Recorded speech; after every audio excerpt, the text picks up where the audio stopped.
channel, The Political Student. I am Magirwa Karogo, and I'm glad that you're watching. If you have not yet subscribed, please do so. Just hit the subscribe button and I'll be glad.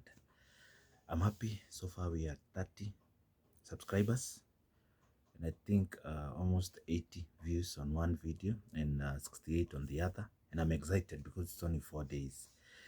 And you can also share the video if you feel the content is good.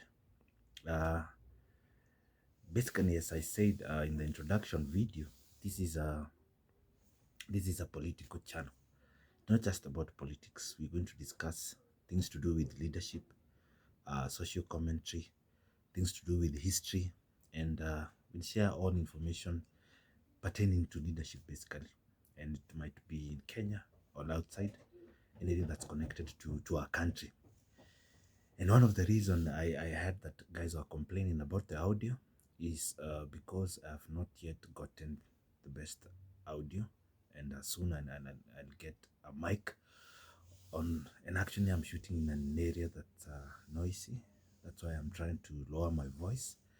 But I hope with this one I'll be clear, and guys can actually listen, or they can actually hear whatever it is I'm saying. Now, this will be my third video, but the first one was an introduction video. And today I want to discuss something related to Uhuru Kenyatta. And as the title read, Uhuru might be the last Kikuyu president. I know. That's a very bold statement, and guys might get crazy when they hear that Uhuru will be the last Kikuyu president or Mount Kenya president. The reason I'm saying this is because, for one, politics is changing. And the reason I'm saying politics is changing is because there's something interesting that's happening, and I don't know if out there people are actually noticing. For instance, if you go to Mount Kenya, there's a high probability that a Kikuyu on a Mount Kenya candidate might get less votes than William Ruto. In the same case, for the first time in the history of, after multi-party politics started in Kenya, for the first time, Raila Odinga actually has not a substantial number of voters from Mount Kenya who are winning and who are ready to support him and actually go out there and campaign for him, and actually they're proud, saying that I would vote for Raila. It has never happened before in Kikuyu land. And one of the reasons that this is actually happening is because, you see, in 2013, Uhuru and Ruto came together to form Uhuru Ruto. And when they formed Uhuru Ruto, the guys that also won in 2017, we all know that it was a union between the Kalenjins and the Kikuyus. And for the longest time, since when Moi became president, there have been wars between the Kalenjins and the Kikuyus. And then somehow Ruto won the hearts of so many Mount Kenya people. And most of them up to now are saying that they would vote for William Ruto. Okay. Then in 2017, and actually it started in 2017, but in 2018 March, we had the handshake. And when the handshake came along, it meant that the Luos who are fighting with the Kikuyus, it's like they had another union. So on one side we have Kikuyus uniting with the Kalenjins, and on the other side we have the Mount Kenya guys uniting with the Raila. And now fast forward to right now, because of the BBI and because of the Tanga and Kieleweke, what has happened is that you have a big number of Mount Kenya people, of Mount Kenya region, is willing to vote for Ruto. Recently, you noticed that Waiguru actually decided to move from Jubilee to UDA. Why? Because it's like the ground, let's call it the ground, the Mount Kenya ground is willing to support William Ruto. And to a large extent, William Ruto can actually win this thing, let's say Asubui, okay? But also, On the other hand, we have people who are willing to vote for Raila. These are the people who actually had, these are Mount Kenya people who actually had so much hope with the BBI when they're not the majority, but they're a significant number. Okay. Now, what does that mean? If you go among the youth, it's like they're saying, I don't mind voting for someone from a different tribe if it means that person from that other tribe will help me, because there's this notion, or there's this idea that Uhuru did not support the Mount Kenya region as they would have expected. Okay, but this is mostly the Ruto supporters, and on the other hand, there are people who feel that Ruto is actually has been fighting the government that is actually in as the deputy president. I don't know when it started, but they feed Ruto has been fighting the government. So what you have different factions, but one uh, William Ruto with much support, and then we have Raila on the other. Then we have another group that actually is not willing to vote for William Ruto or Raila. So they would rather vote for one of their own. They're actually there. Okay. The reason I'm saying that Uhuru will be the last Kikuyu president. Now, I want you to imagine. Let's assume William Ruto actually gets enough votes to win in the election. And if we look at the serious contenders, even up to now, it's only Raila and Ruto. Okay, we're talking of Oka, the One Kenya Alliance, but they don't have a significant enough number influence to actually win the election. It's like they actually need Raila. Then on the other hand, we have William Ruto. So these are the two contenders. So in a way, it's like the Mount Kenya region is willing to vote for non-Mount Kenya region president. And so let's assume William Ruto becomes president. If William Ruto becomes president, for one, he's not from Mount Kenya region. And if William Ruto performs, it means that the Mount Kenya region will be willing to support him, okay, even up to 10 years. And in that case, it means that the Mount Kenya region is ready to support a person from a different tribe.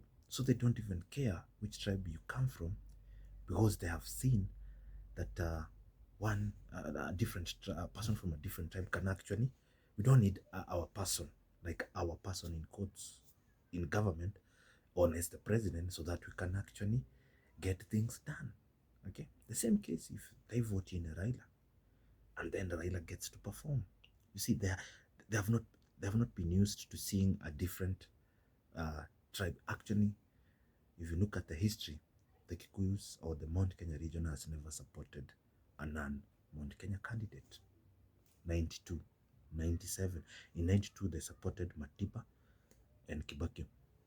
97, they supported Kibaki. 202, Kibaki. 207, Kibaki. 2013, Uhuru Kenyatta. 2017, Uhuru Kenyatta. So they have never supported a person from a different region.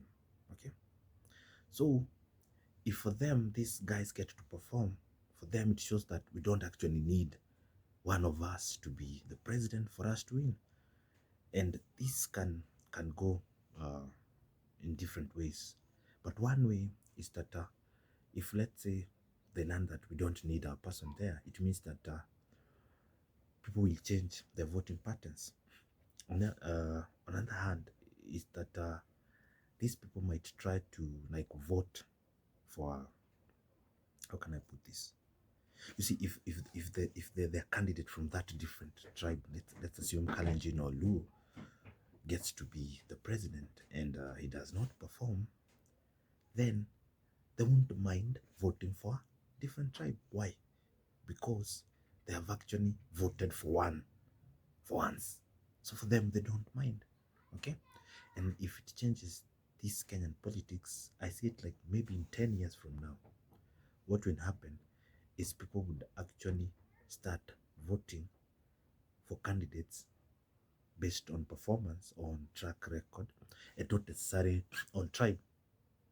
Because if you ask me, I think in history, on since the Multi Party came along, it's like the Kikuyus have never supported, is the only tribe that has never supported a different candidate, and I'll tell you why. For instance, in 1992, the Kikuyus or the Mount Kenya region supported Matiba and Kibaki. In 97, they supported Kibaki. A bloc supported Kibaki. In 2002, they supported Kibaki.